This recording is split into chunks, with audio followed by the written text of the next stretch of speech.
ಎಂದೋ ದುಡುಕಿದ ತಪ್ಪಿಗೆ ಇಂದು ದಂಡನೆ ಹೊಂದಿರುವೆ.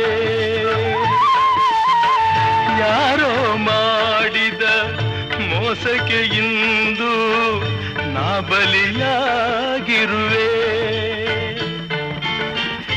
ಏಕೋ ಏನೋ ನೀ ದಯ ತೋರದೆ ಇನ್ನೂ ಅಳಿಸಿರುವೆ. ನನ್ನ ಉಳಿಸುವರ ನೋವ ಅಳಿಸುವರ ಯಾರು ಕಾಣೆನು ಈ ಜಗದಿ. ನಿನ್ನ ಹೊರತು ಬೇರಾರು ಇಲ್ಲವೋ ಕಾಪಾಡು ತಂದೆ.